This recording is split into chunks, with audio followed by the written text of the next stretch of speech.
Good morning बच्चों। Fighter base 2.0 में आपका पुनः स्वागत है। आज का जो हमारा लेक्चर है वो है तंत्रिका कोशिका या न्यूरॉन, जो तंत्रिका तंत्र की संरचनात्मक व कार्यात्मक इकाई है। चलो हम चलते हैं अब। तंत्रिक कोशिका,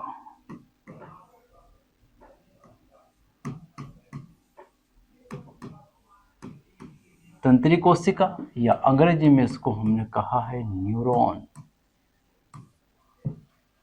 तंत्रिक कोशिका या अंग्रेजी में इसी को हमने क्या नाम दे दिया है, न्यूरॉन। और इसके बारे में अब हम क्या करने वाले हैं, स्टडी करने वाले हैं, पढ़ने वाले हैं। इसकी हम देखने वाले हैं संरचना। ये है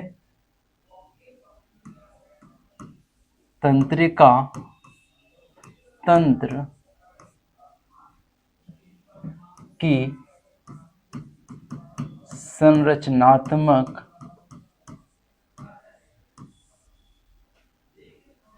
व कार्यात्मक इकाई। तंत्रिका तंत्र की संरचनात्मक व कार्यात्मक इकाई कौन है? तंत्रिक कोशिका। तो तंत्रिक कोशिका जो है वो किसकी संरचनात्मक व कार्यात्मक इकाई है? तंत्रिका तंत्र की। और इसी की संरचना को अब हम यहाँ पर अध्ययन करने वाले हैं, तंत्रिक कोशिका। तो ये तंत्रिक कोशिका क्या है, इसको अब हम समझने जा रहे हैं। पूरा इसका चित्र देखेंगे, डायग्राम देखेंगे इसका। यहाँ डायग्राम बना रहा हूं मैं।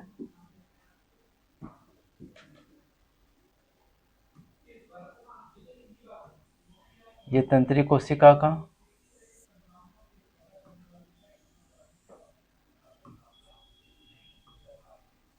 डायग्राम है यहाँ पर।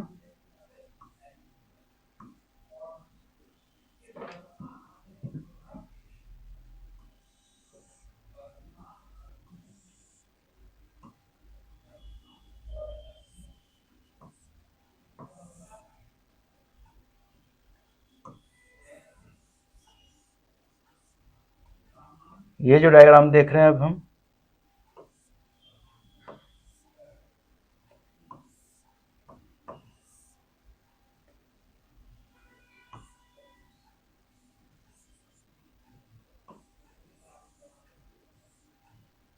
तंत्रिक कोशिका का डायग्राम है।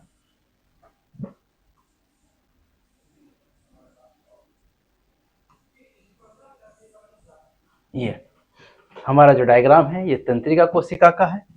चलो आगे चले इसमें हम। यहाँ पर ये जो है ये हमने बनाया एक्सोन। ये जो चल रहा है ये एक्सोन है हमारा।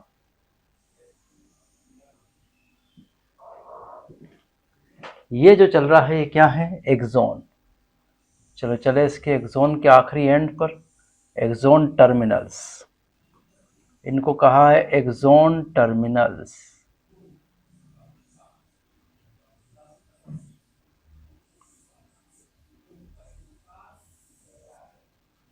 ये है एक्सोन टर्मिनल्स।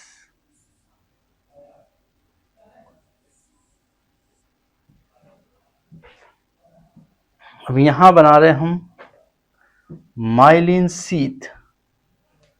ये रही माइलिन शीथ।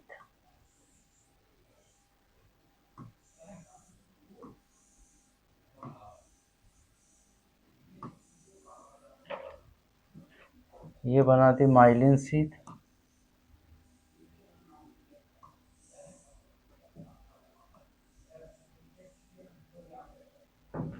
यहां भी बनाई माइलिन शीथ।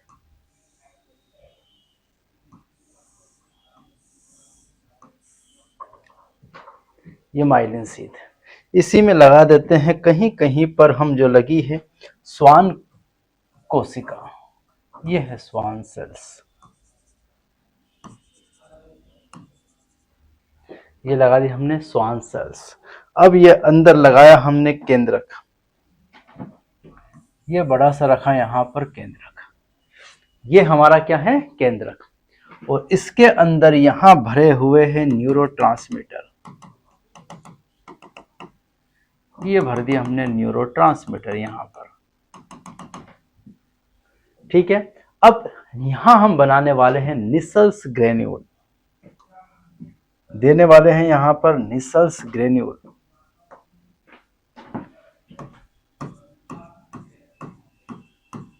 यह है निसल्स ग्रेन्यूल्स।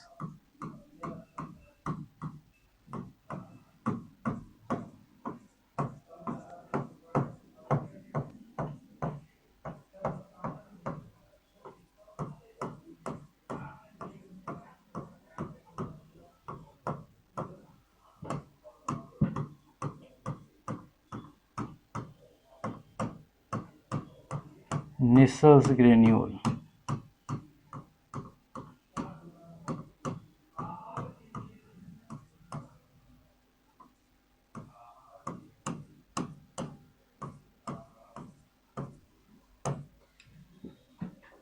ये है हमारे निसल्स ग्रेन्यूल्स। ठीक है, अब थोड़ी सी नेमिंग कर दें हम यहाँ पर। क्या क्या हमने जो बनाया है उसकी अब हम करने वाले हैं नेमिंग। यहां से नेमिंग करने वाले हैं। देखो, ये है हमारा मुख्य भाग जिसको हमने नाम दिया है साइटान।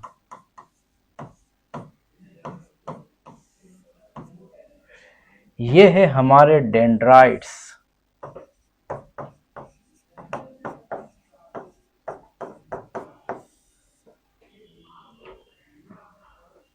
ये है हमारा केंद्रक। ये रखा केंद्रक।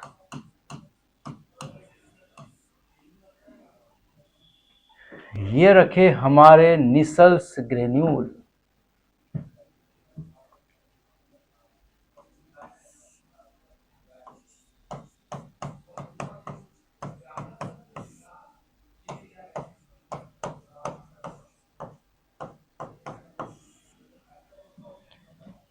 ये रहा हमारा माइलिन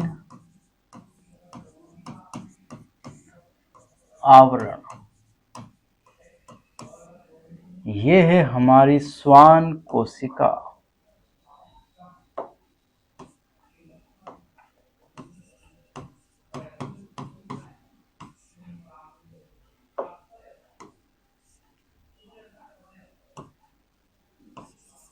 स्वान कोशिका। ये है हमारा एक्सोन। ये है हमारी नोड ऑफ रेनवियर, ये वाला भाग, नोड ऑफ रेनवियर।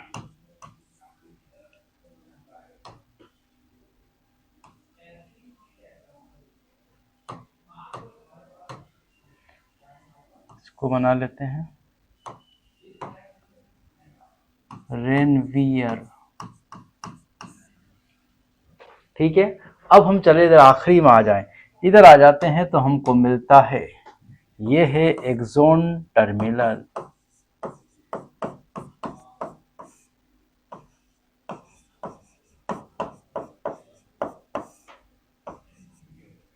ये है सिनेप्टिक वेसिकल।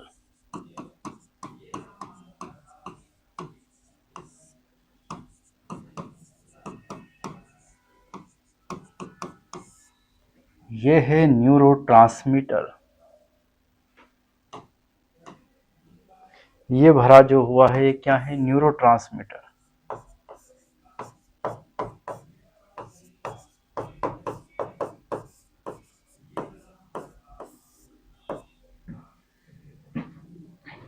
ये पूरी हमने एक्सोन की संरचना को यहाँ ड्रॉ कर लिया है। अब इसको हम समझते हैं कि क्या है एक्सोन की संरचना। बहुत ध्यान से समझेंगे हम इसमें कि एक्सोन की संरचना है क्या आखिरकार। ये तो ये एक्सोन जो है, ये एक्सोन हमारे शरीर की सबसे लंबी कोशिका है। सबसे क्या है, लंबी कोशिका। क्यों? क्योंकि इसे आवेग या सिग्नल को लेकर जाना है। आवेग या जो सिग्नल है उस सिग्नल को ये लेकर जाएगी। यहां से देखें अपन, हम यदि यहां से देखें सिग्नल, तो सिग्नल को आवेग को ये लेकर चलता है एक्सोन। तो जो सिग्नल या आवेग है, जैसे आपको किसी ने पीन चुभोई, उस पीन का जो एहसास है उसको लेकर कहाँ तक जाएगा? ब्रेन तक। वो ब्रेन तक लेकर जाने वाली कौन है? तंत्रिका कोशिका। और ये तंत्रिका कोशिका में यहाँ पर मुख्य, अगर ये कोशिका देखें हम, तो इसका मुख्य भाग जो है वो क्या है? साइटान। साइटान इसका क्या है? मुख्य भाग के इस कोशिका का, इस तंत्रिका कोशिका का मुख्य भाग क्या है? साइटोन। और इस साइटोन के अंदर क्या रखा हुआ है? केंद्रक। कोशिका का मुख्य भाग क्या है? केंद्रक। वही केंद्रक यहाँ पर रखा हुआ है किसके अंतर्गत? साइटोन में। और अगर साइटोन से देखें तो ये भुजाएं निकली हुई है, पतली पतले धागे जैसी संरचनाएं, जिसे हमने नाम दिया है डेंड्राइट्स। और ये डेंड्राइट्स उद्दीपनों को ग्रहण करते हैं। जो उद्दीपन है, उन उद्दीपनों को क्या करते हैं? ग्रहण। उद्दीपन मतलब गर्म, ठंडा, पीन चुभोना, इन उद्दीपन को ग्रहण कौन करते हैं? डेंड्राइट्स। और ये डेंड्राइट्स ग्रहण करने के बाद में इन उद्दीपनों को किसकी तरफ बढ़ाते हैं? बढ़ाते हैं किसकी तरफ? साइटोन की तरफ। तो उद्दीपन को ग्रहण करना और साइटोन की तरफ बढ़ाने का काम किसका है? डेंड्राइट्स का। फिर यहाँ कई सारे डेंड्राइट दिखाई दे रहे हैं हमको, और इसी साइटान के अंदर रखे हुए हैं निसल्स ग्रेन्यूल्स। बहुत फेमस प्रश्न है, निसल्स ग्रेन्यूल्स कहाँ उपस्थित होते हैं? दो जगहों पर, एक है साइटान पे और दूसरा है डेंड्राइट्स। दोनों जगहों पर आपको निसल्स ग्रेन्यूल दिखाई देंगे। ये एक्सोन में निसल्स ग्रेन्यूल क्या है? अनुपस्थित, अब्सेंट है, ये ध्यान रखना है आपको। ऐसा नहीं इधर भी एक निसल्स ग्रेन्यूल प्रेजेंट कर दो आप। आगे अगर हम बात करें यहां से, तो इस साइटोन से निकली एक लंबी संरचना को हमने नाम दिया है एक्सोन। साइटोन से निकली एक लंबी संरचना को क्या नाम दिया है? एक्सोन। और इस एक्सोन की अगर हम बात करें तो ये एक्सोन लंबी संरचना है और साइटोन से आवेग या उद्दीपनों को कहां ले जाता है? दूर। दूर मतलब कहां ले जाएगा? ब्रेन की तरफ। साइटोन की तरफ आवेग या उद्दीपन को कौन लाता है? डेंड्राइट्स। साइटोन से उद्दीपनों को दूर ले जाने का काम कौन करता है? एक्सोन। और एक्सोन से ये जो उद्दीपन है, ये उद्दीपन कहाँ जाते हैं?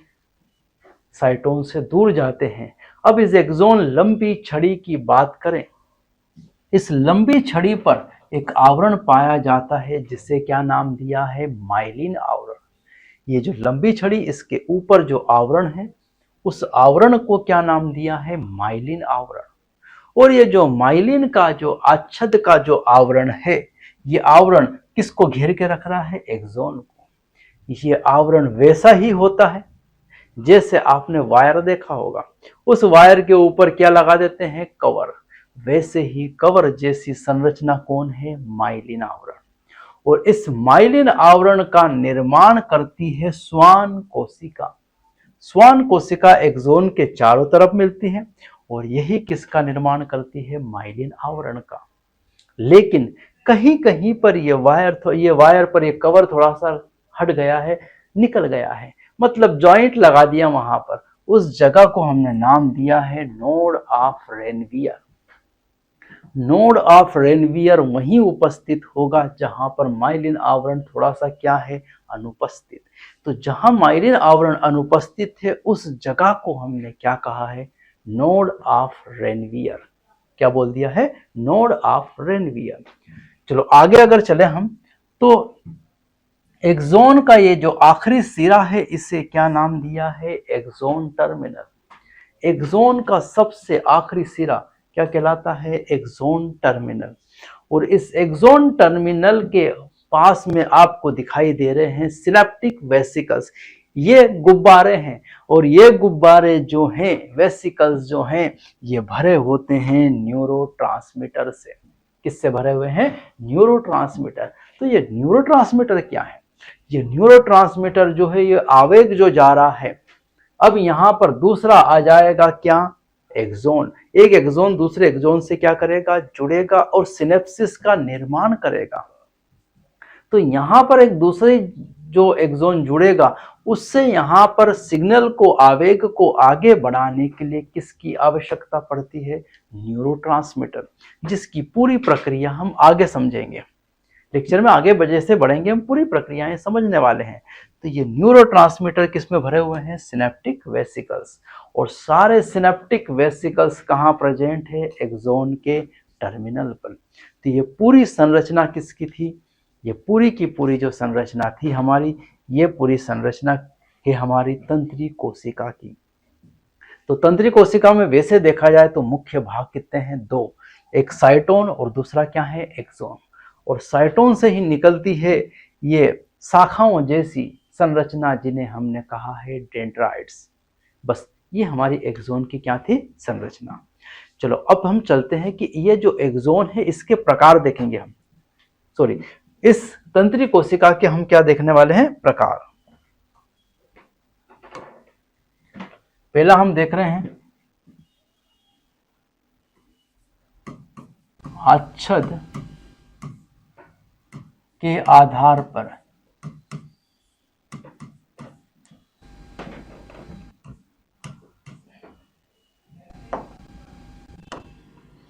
पहला है आच्छदी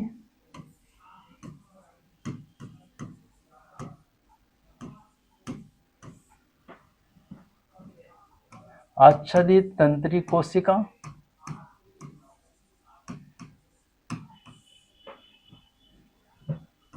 अंग्रेजी में माइलिनेटेड न्यूरॉन। दूसरा है आच्छदहीन तंत्री कोशिका।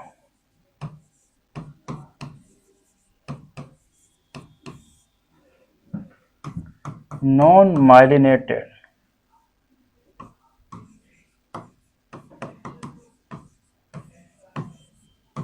न्यूरॉन।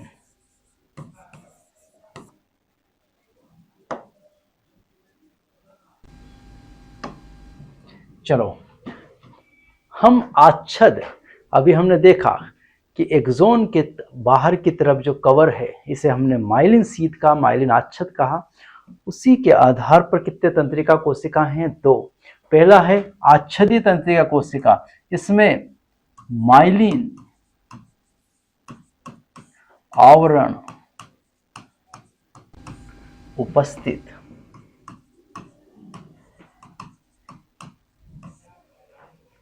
आच्छदी तंत्रिका कोशिका में माइलिन आवरण क्या होगा? उपस्थित।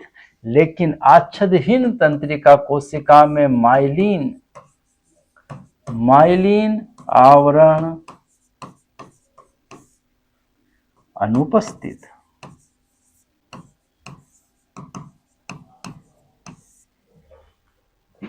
आच्छदी तंत्रिका कोशिका में माइलिन आवरण उपस्थित, आच्छदहीन तंत्रिका कोशिका में माइलिन आवरण क्या है? अनुपस्थित। और आच्छदी तंत्रिका कोशिकाओं के आपको याद रखना है उदाहरण मुख्यतः, और इसके उदाहरण है हमारे पास में मस्तिष्क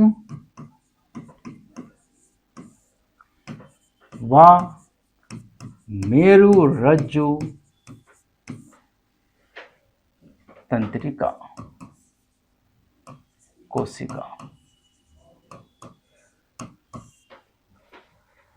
मस्तिष्क व मेरुरज्जु तंत्री कोशिका, ये दो उदाहरण है आच्छदी तंत्रिका कोशिका के।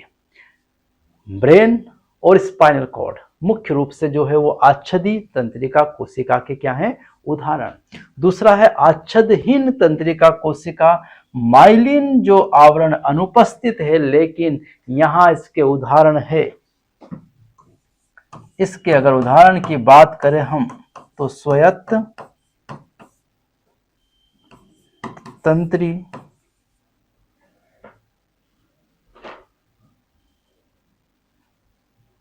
कोशिका व कायिक तंत्री कोशिका।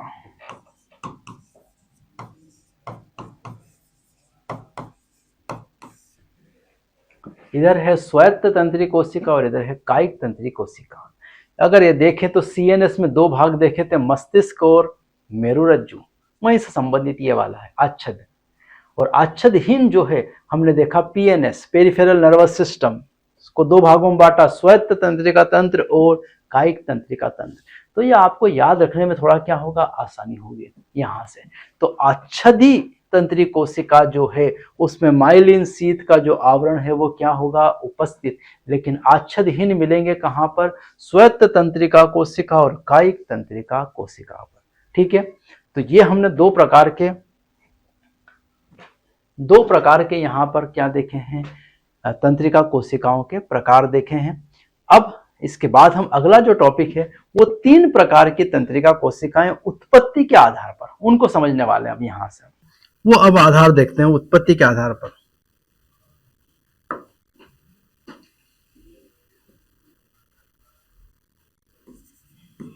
उत्पत्ति के आधार पर तंत्री कोशिका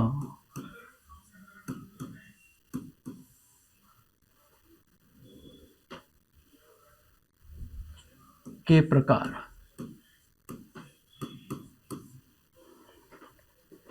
पहला प्रकार है यहां पर बहुध्रुवीय तंत्री कोशिका।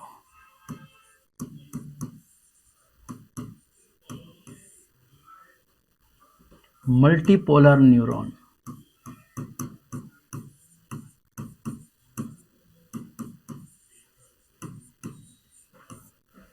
बहुध्रुवीय तंत्री कोशिका या मल्टीपोलर न्यूरॉन। और अगर इस तंत्रिका की बात करें हम, तो ये रहे हमारे डेंड्राइट्स,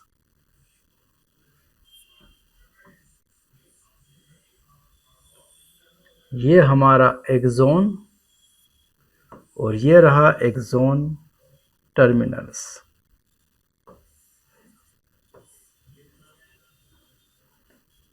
ये हमारा केंद्रक और ये माइलिन आवरण।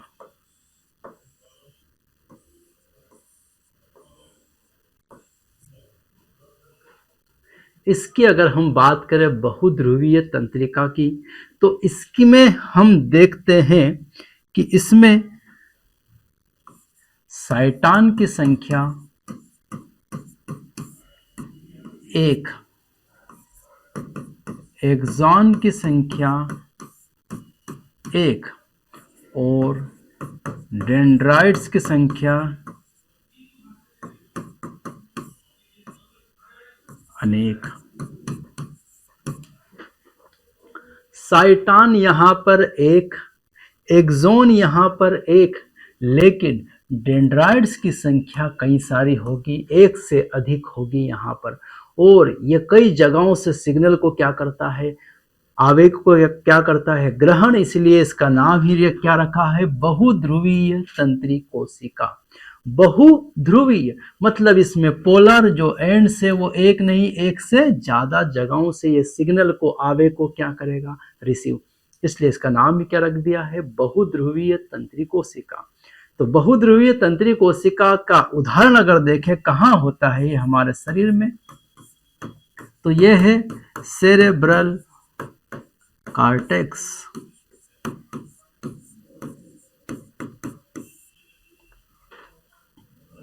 बहुध्रुवीय तंत्री कोशिका कहाँ मिलेगी, सेरेब्रल कॉर्टेक्स में मिलेगी। कहाँ मिलने वाली है, सेरेब्रल कॉर्टेक्स। ये ब्रेन का, मस्तिष्क का भाग है जिसे क्या नाम दिया है, सेरेब्रल कॉर्टेक्स। तो सेरेब्रल कॉर्टेक्स में क्या मिलेगा हमको, बहुध्रुवीय तंत्री कोशिका। तो सेरेब्रल कॉर्टेक्स मतलब मस्तिष्क का भाग है। हम मस्तिष्क पढ़ेंगे तब उसमें फिर से देखेंगे। तो सेरेब्रल कॉर्टेक्स जो मस्तिष्क का भाग है, जो आवरण है, उसी में मिलते हैं बहुध्रुवीय तंत्री कोशिका। आगे चलें अब अगला है हमारे पास में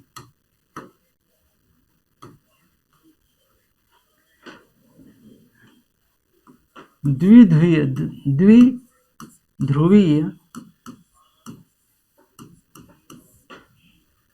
तंत्री कोशिका,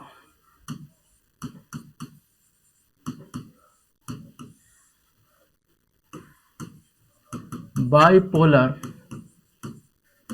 न्यूरॉन,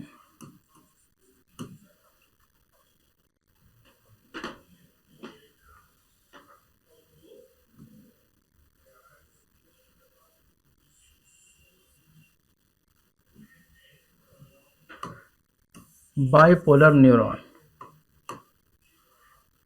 यहाँ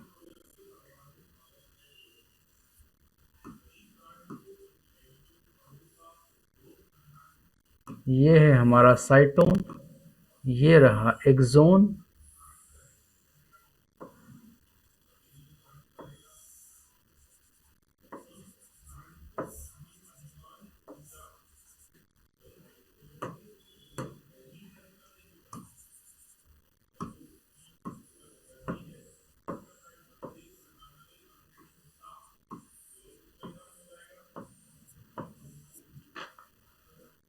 ये रहा हमारा द्विध्रुवीय तंत्री कोशिका। इसकी अगर हम बात करें द्विध्रुवीय तंत्री कोशिका की, तो यहाँ पर एक क्या है हमारे पास डेंड्राइड्स। डेंड्राइड्स की संख्या कितनी होगी? एक। एक यहाँ पर हमें क्या दिखाई दे रहा है? डेंड्राइड्स। मतलब ये सिग्नल एक ही जगह से आवेग को ग्रहण करता है केवल। डेंड्राइड्स की संख्या एक। बहुध्रुवीय डेंड्राइड्स की संख्या एक से अधिक थी। साइटान देखें तो साइटान की संख्या भी कितनी होगी? एक। ये एक साइटान यहाँ पर। एक्सॉन देखें तो एक्सॉन की संख्या भी होगी हमारे पास एक। ये रहा एक्सॉन भी एक, साइटोन भी एक, डेंड्राइड्स भी एक। और इसके अगर हम उदाहरण देखें तो इसका उदाहरण है हमारे पास रेटिना। कहाँ की होगी ये? आंख की। आंख में जो रेटिना है, जहां पर इमेज बनती है, प्रतिबिंब बनता है आंख पे, वो है रेटिना। और रेटिना प्रतिबिंब बना के यहां से सिग्नल कहां पहुंचाता है? मस्तिष्क के पास सिग्नल देता है। तो यहाँ एक ही दिशा में काम करना है, फिर मस्तिष्क आंख को सिग्नल नहीं भेजता है। इसीलिए यहाँ पर केवल एक ही बाइपोलर न्यूरॉन लगाए गए हैं, द्विध्रुवीय तंत्रिका कोशिका यहाँ पर लगाई गई है। तो एक तरफ से यहाँ सिग्नल जा रहा है, रिसीव हो रहा है, इसलिए ये उदाहरण है रेटिना या आंख। अगला तीसरा देखें हम यहां से। तीसरा है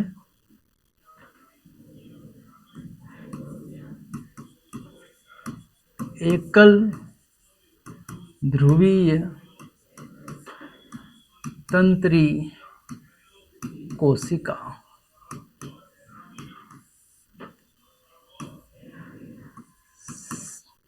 यूनिपोलर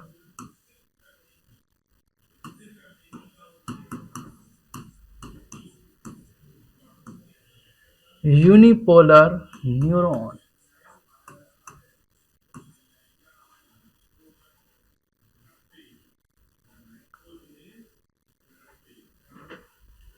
यहां देख लेते हैं, देखो ये वाला, ये है साइटोन, ये है एक्सोन,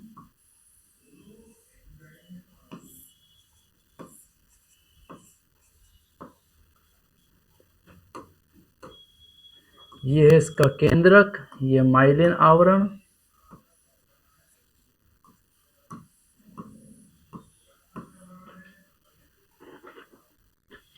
यहां अगर हम बात करें तो साइटोन एक, एक्सोन एक, डेंड्राइड्स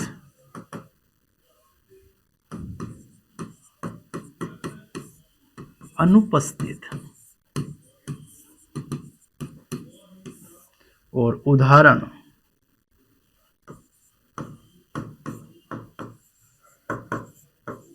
भ्रूणीय अवस्था।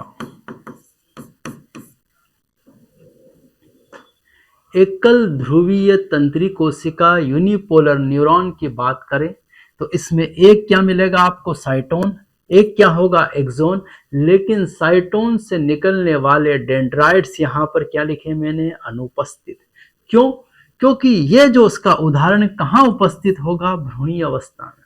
और जब भ्रूण होता है, जब बच्चा माँ के गर्भ में होता है, तो उसे बाहर से कुछ भी उद्दीपन की जरूरत नहीं है, क्योंकि माँ को केवल कहने की जरूरत है और माँ कल्प वृक्ष जैसी जो चाहिए वो उसे प्रदान कर देती है।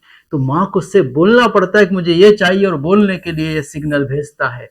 यहाँ से केवल सिग्नल जाते हैं मस्तिष्क के पास, माँ के पास। तो यहाँ जो न्यूरॉन रहेंगे वो कैसे होंगे, केवल एकल ध्रुवीय, इसके अलावा यहाँ और कोई आवश्यकता नहीं है।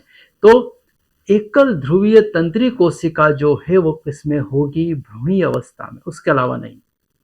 फिर इसमें आ जाते हैं भ्रूण के बाद में ये हो जाता है बहुध्रुवीय तंत्री कोशिका। तो ये तीन प्रकार की हमने क्या देखी यहाँ पर, तंत्री कोशिका। चलो इसी बात को अब हम समझने जा रहे हैं एनसीईआरटी से, जो हमने पढ़ा इस लेक्चर में।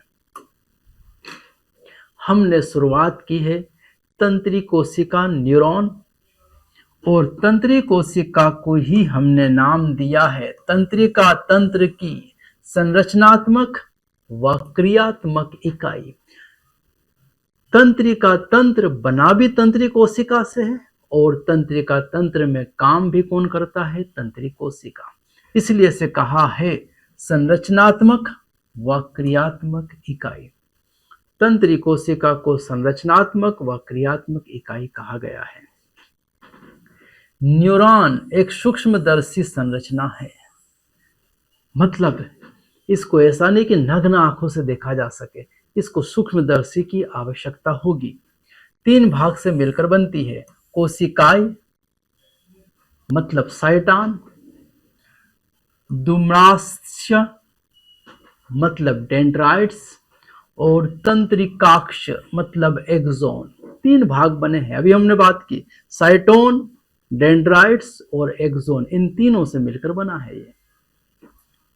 कोशिकाएं की बात करें, यदि हम साइटॉन की बात करें तो कोशिका द्रव्य, प्रारूप कोशिकांग भी होंगे, और विशेष दानेदार अंगक निसल्स ग्रेन्यूल्स पाए जाते हैं, जिनको मैंने कहा है ER, एंडोप्लाज्मिक रेटिकुलम। तो ये तो कोशिका ही है, और उसमें कोशिका द्रव्य मिलेगा और सारे कोशिकांग पाए जाते हैं। छोटे तंतु जो कोशिकाएं से प्रवर्धित होकर लगातार विभाजित होते तथा जिनमें निसल्स ग्रेन्यूल्स भी पाए जाते हैं, दुर्माक्षीय कहलाते हैं, वही डेंड्राइट्स कहलाते हैं। तो डेंड्राइट्स जो है वो किसके प्रवर्धित भाग है, निकले हुए भाग हैं, किसके हैं, कोशिकाएं, कोशिकाकाय या साइटोन्स के, और इनमें निसल ग्रेन्यूल पाए जाते हैं। तंतु उद्दीपनों को कोशिकाएं की ओर भेजते हैं, और यही डेंड्राइट्स उद्दीपनों को किसकी तरफ भेजेंगे, साइटोन की तरफ। एक तंत्री कोशिका में एक तंत्रिकाक्ष निकलता है। तंत्रिकाक्ष मतलब एक्सोन निकलता है, संख्या में एक होता है। यह इसका दूरस्थ भाग शाखित व प्रत्येक शाखित भाग एक अंतिम छोर लड़ी नुमा संरचना सिनेप्टिक नोब, जिसमें सिनेप्टिक पुटिकाएं होती है। इसका आखिरी भाग, अंतिम भाग शाखित हो जाता है, शाखाओं में बढ़ जाता है, मैंने बताया जैसा। उसके आखिरी भाग पर कुछ लोब बन जाते हैं, लड़ी नुमा संरचना सिनेप्टिक नोब या सिनेप्टिक पुटिकाएं, जिसमें न्यूरोट्रांसमीटर भरा होता है। इसमें रसायन न्यूरोट्रांसमीटर्स पाए जाते हैं, जैसे एसिटाइल कोलिन जैसे न्यूरोट्रांसमीटर। तंत्रिकाक्ष तंत्रिकीय आवेगों को कोशिका काय से दूर सिनेप्सिस पर अथवा तंत्रिकी पेशी संधि पर पहुंचाते हैं, और इसका काम है साइटोन से आवेग को कहां पहुंचाना, या तो आवेग को साइटोन से दूर ले जाना, या फिर सिनेप्सिस जहां जोड़ होगा, या फिर वो वैसी जगह जिसे कहा जाता है तंत्रिकी पेशी संधि, न्यूरोमस्कुलर जंक्शन पे ले जाता है। आगे देखें,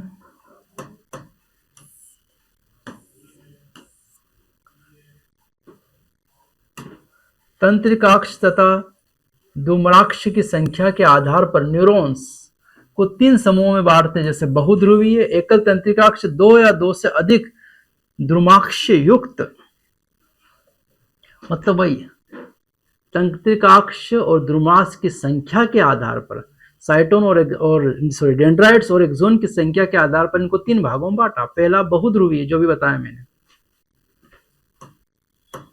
आगे चलें।